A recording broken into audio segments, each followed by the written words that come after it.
할렐루야. 오늘 또 고르고 복된 날 주임전에 나오신 귀하신 성도님들을 축복합니다.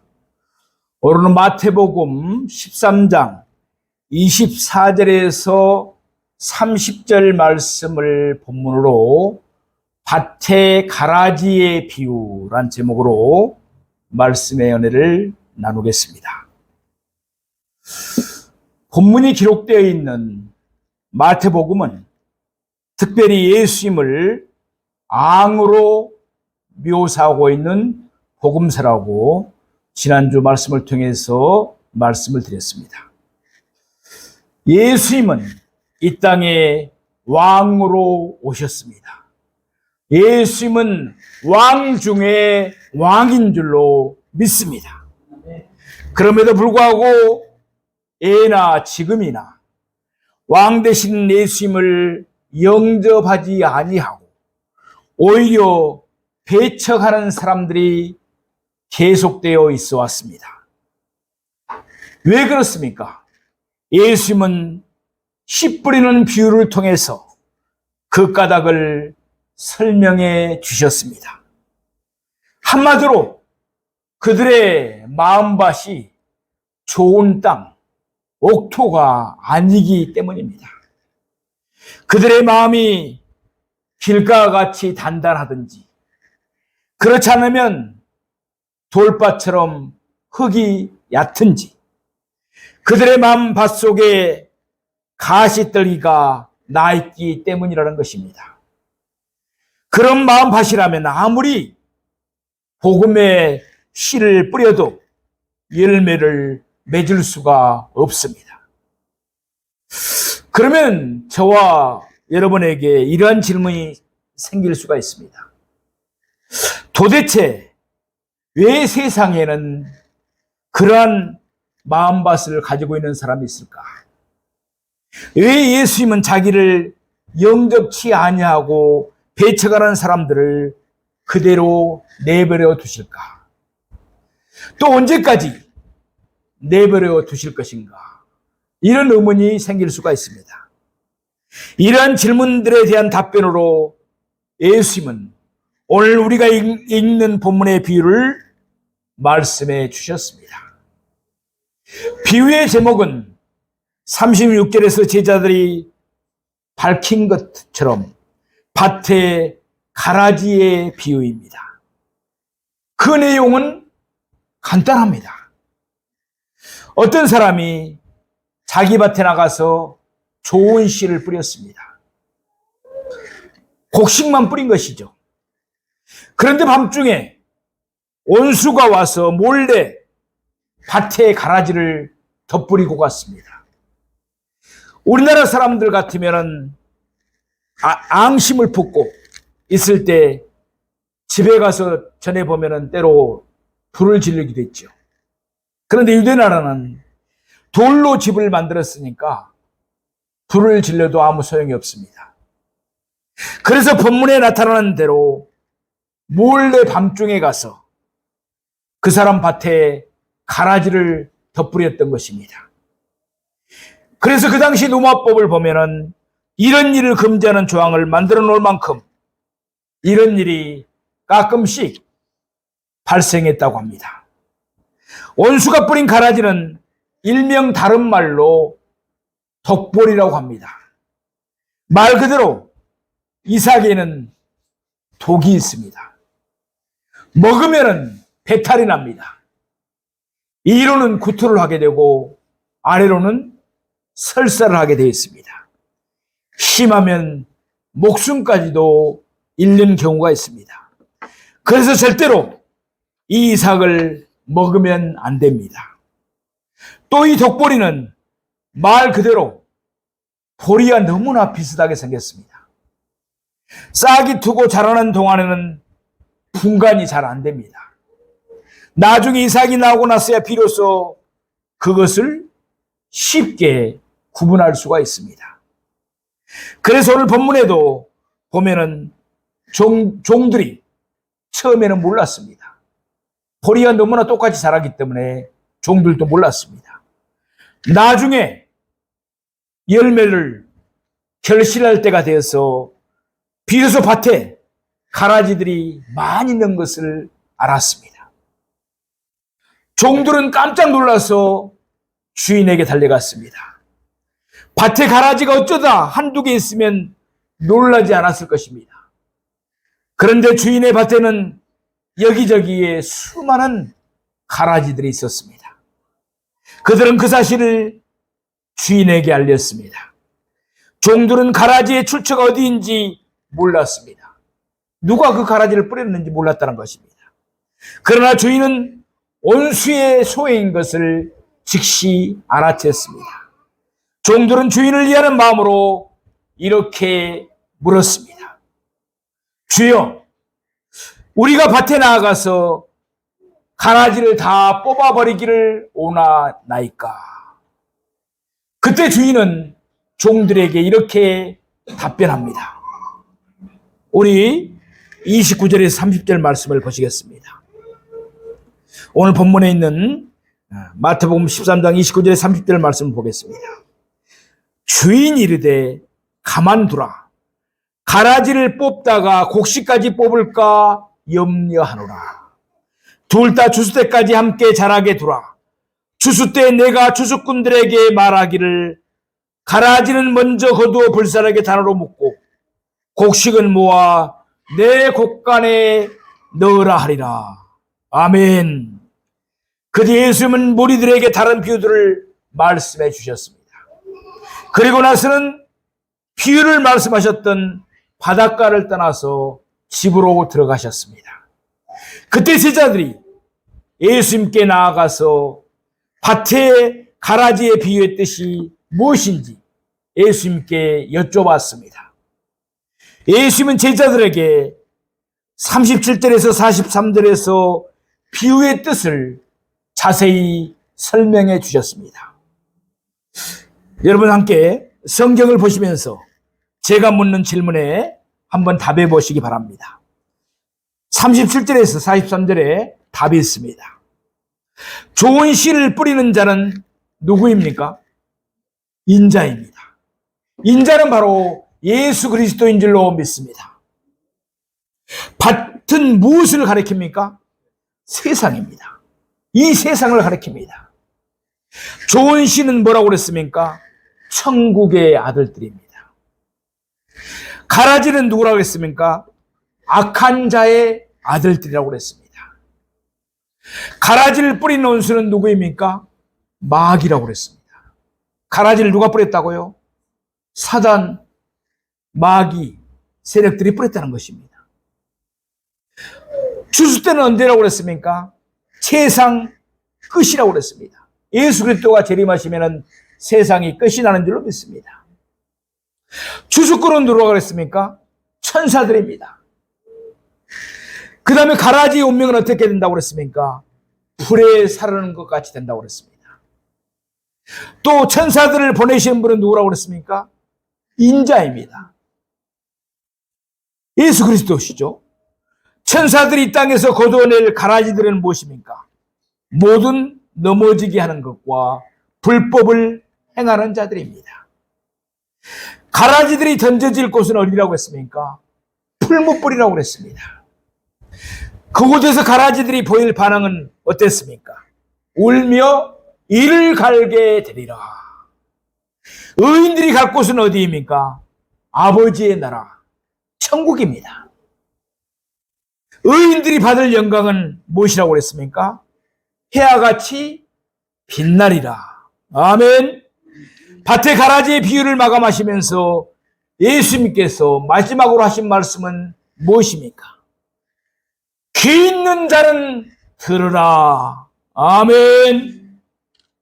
오늘 우리는 밭의 가라지의 비유를 함께 상고해 보면서 하나님이 우리에게 베풀어 주시는 은혜를 받고자 합니다. 편의상 세 대지로 나누어서 상고해 보겠습니다. 첫째로, 밭에는 곡식도 자라지만 가라지도 함께 자랍니다. 한마디로 이 세상에는 언제나 선과 악이 공존하고 있다는 것입니다. 천국의 아들들도 살아갑니다. 그러나 악한 자의 아들들도 버젓이 할개를 치면서 살아가고 있습니다. 이것이 바로 세상인 것입니다. 그들은 우리와 같이 학교를 다닐 수도 있었습니다. 같은 식당에서 음식을 사 먹을 수도 있습니다.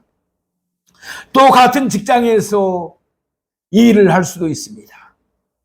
그들이 하는 일은 무엇이라고 했습니까? 41절 말씀대로 가라지들은 곡식들을 넘어지게 합니다. 우리들을 넘어지게 한다는 것이에요. 그리고 불법을 행하면서 곡식들을 괴롭힙니다. 우리가 선하고 진실되게 살려 할 때 우리를 시기하며 질투하며 모함하면서 괴롭힙니다. 그럴 때마다 우리는 부르짖습니다. 주여, 저 몹쓸 가라지들을 왜 그대로 내버려 두십니까? 왜 당장에 처치하지 아니하십니까? 언제까지 내버려 두시겠습니까? 이렇게 주님께 때로는 부르짖으면서 기도합니다. 그때마다 주님은 우리에게 말씀하십니다. 다 너희를 위해서니라. 가라지를 뽑다가 곡식을 다치면 어떻게 하겠느냐? 그대로 내버려 두어라. 추수 때까지 그대로 자라게 두어라. 이와 같이 말씀하시는 것입니다. 사랑하시는 여러분, 왜 주인이 가라지를 즉시 뽑지 않습니까? 곡식을 위해서입니다. 다 우리를 위해서 그렇게 하시는 것입니다.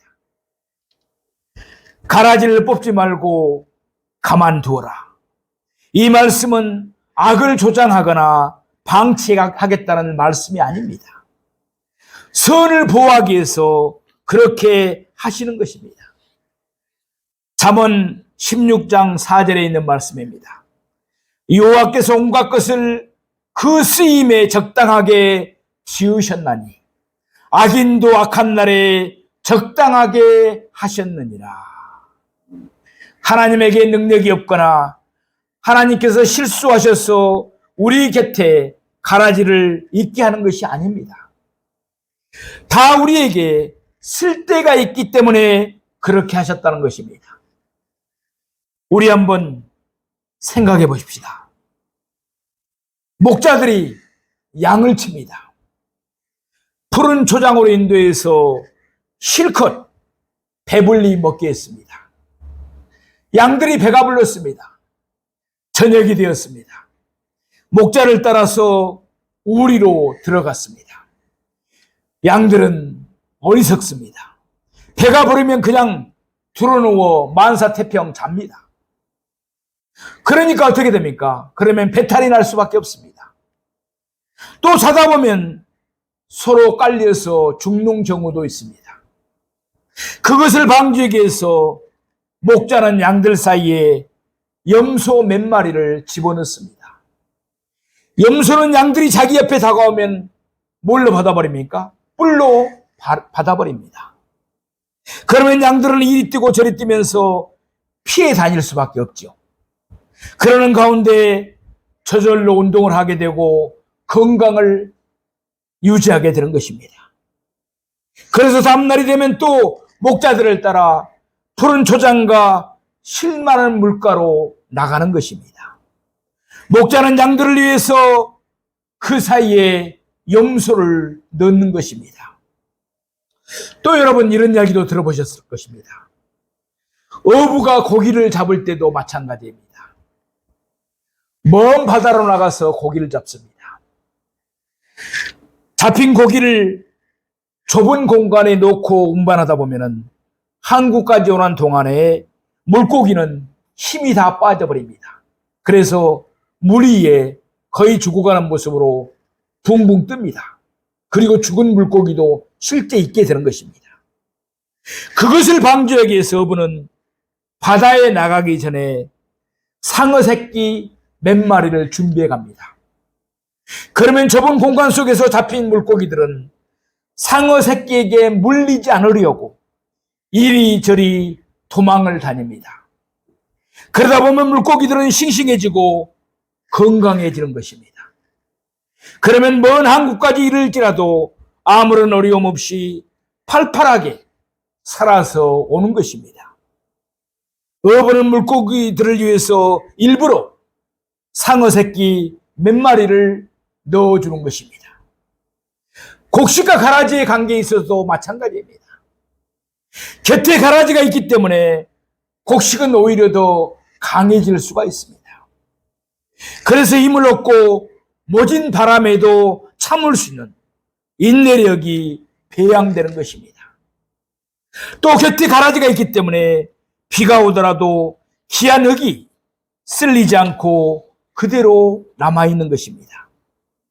사랑하시는 성도 여러분, 우리가 살다 보면은 가라지와 같은 사람들 때문에 상처를 받을 때가 때로는 있습니다. 괴로움을 당할 때도 있습니다.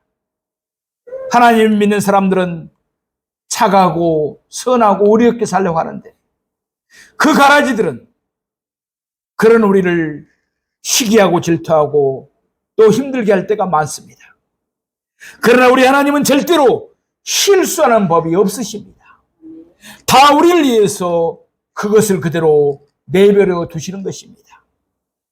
그것을 생각하면서 너무나 힘들어하지 마시기 바랍니다. 오히려 가라지를 생각하면서 하나님께서 나를 위해서 그렇게 하셨구나 라고 하나님의 뜻을 깨닫고 가라지를 위해서 기뻐하고 감사할 수 있는 넉넉한 마음의 소유자들이 되기를 원합니다. 둘째로, 우리는 결코 추수꾼이 아닙니다. 우리 39절 말씀을 보시겠습니다. 가라지를 뿌린 원수는 마귀요, 추수 때는 세상 끝이요, 추수꾼은 천사들이니. 아멘.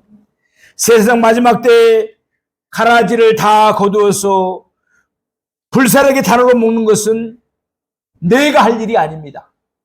누가 할 일입니까? 추수꾼이 할 일이라고 그랬습니다. 우리에게는 결코 가라지를 뽑을 고난이 주어지지 않았습니다. 우리가 이 사실을 알아야 합니다. 누가복음 9장 51절에서 56절에는 말씀의 내용입니다. 한 번은 예수님이 사랑하는 제자들과 예루살렘에 올라가는 도중에 사마리아인들이 사는 마을에 잠시 들르셨습니다. 사마리아인들은 우리가 잘 아는 대로 혼혈족들입니다. 예수님은 그날 저녁 그곳에서 유숙하기를 원하셨습니다. 그런데 그곳 사람들은 예수님과 제자들이 유대인인 것을 보고서 자기 마을에 못 들어오게 하셨습니다. 그 모습을 보고서 예수님의 두 제자인 야고보와 요한이 성급하게 예수님께 이렇게 여쭤봅니다. 누가복음 9장 54절에 있는 말씀입니다. 주여, 우리가 불을 명하여 하늘로부터 내려 저들을 멸하라 하시기를 원하나이까? 불을 내려서 저들을 멸하여 보십시다. 이렇게 예수님께 말씀합니다. 그때 예수님은 야고보와 요한을 꾸짖으셨습니다. 그리고는 조용히 제자들을 데리고 다른 마을로 가셨습니다. 여러분, 야고보와 요한의 잘못이 무엇입니까? 그들은 추수꾼이 아닌데도 추수꾼 행세를 하려고 했다는 것입니다. 사마리아 사람들이 자기 눈에 가라지처럼 보인다고 그들을 자기들 손으로 즉시 버리려고 했던 것입니다. 우리는 추수꾼이 아닙니다. 또 지금은 추수의 때가 아닙니다. 심판의 때가 아닙니다. 은혜의 때인 줄로 믿습니다. 긍휼의 때입니다. 한번 생각해 봅시다. 우리도 예수 그리스도 밖에 있을 때는, 예수 그리스도를 구주로 영접하지 않고 있었을 때에는 다 가라지와 같은 존재들이었습니다.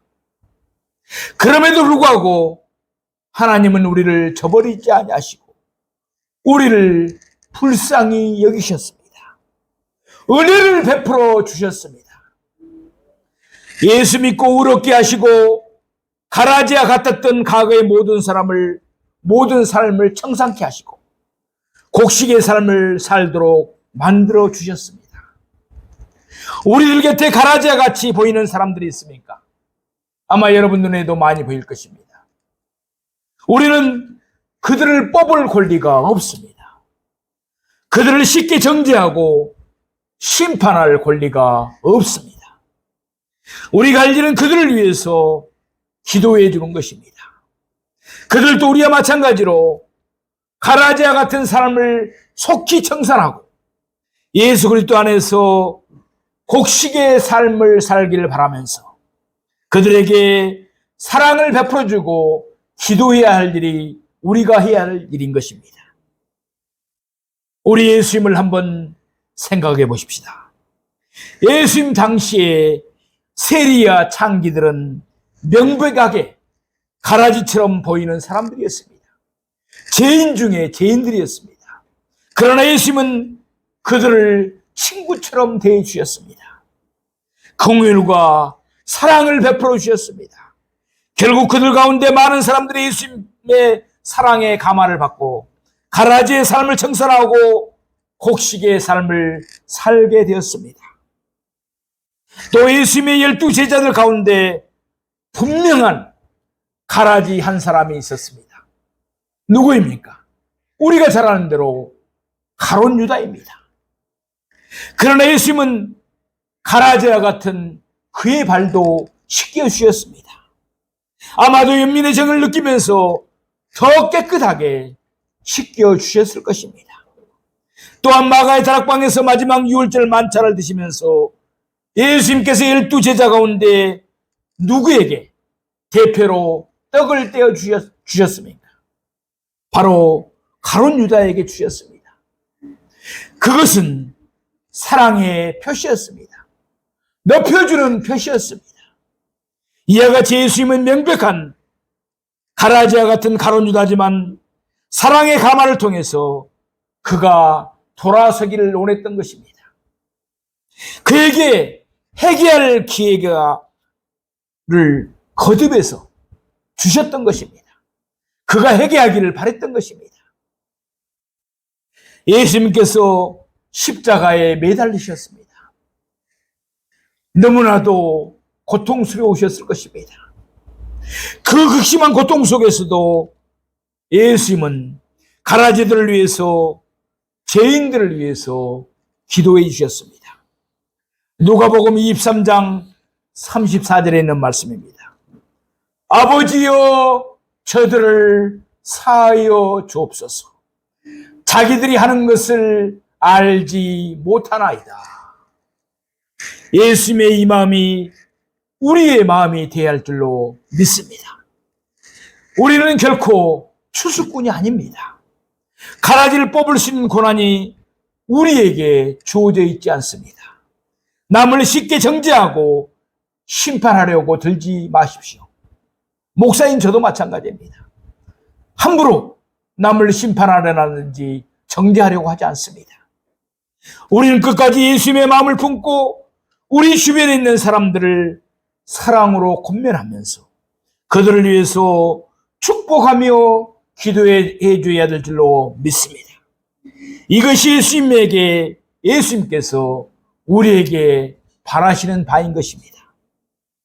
셋째로 추수 때가 있습니다.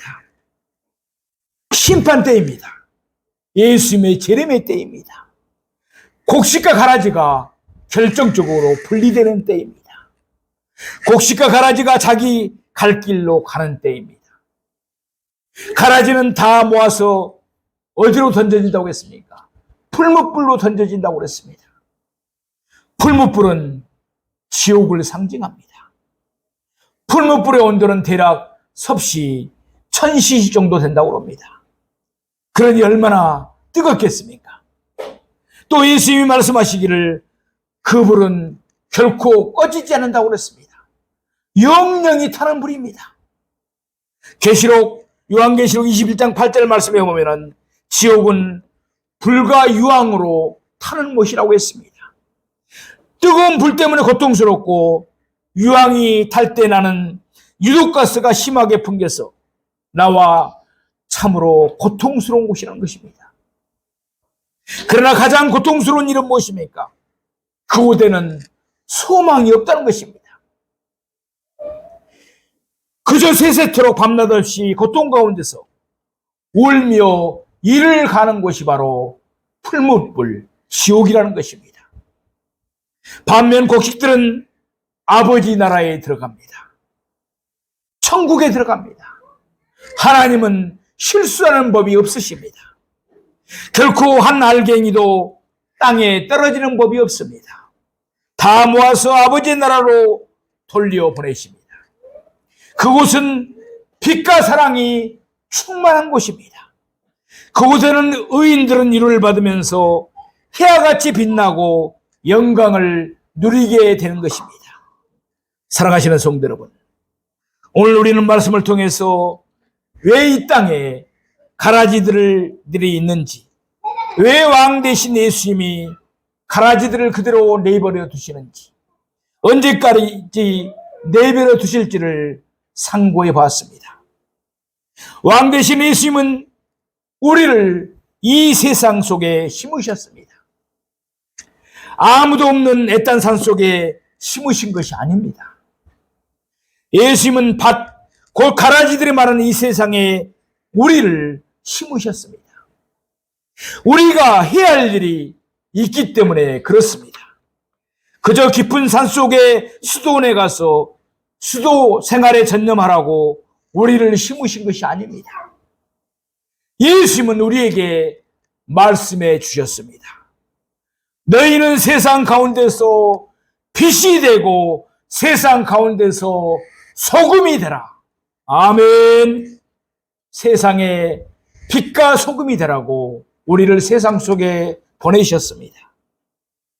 물론 우리 주위에 가라지들이 많이 있습니다. 때로는 가라지들 때문에 괴로움을 당할 때도 있습니다. 그러나 힘들어하지 마십시다. 가라지들이 우리 곁에 있기 때문에 우리의 신앙이 그만큼 더 순수해지고 빛날 수가 있습니다. 가라지들 때문에 우리의 신앙이 더욱더 연단받는 것입니다. 아울러 내 곁에 가라지들이 있기 때문에 내 사명이 더욱더 빛날 수가 있습니다. 하나님의 나라에서 해와 같이 빛날 그날을 바라보십시다. 그리고 이 세상 가운데 주님이 우리에게 주신 사명을 매일매일 매순간 충실하게 감당하십시다.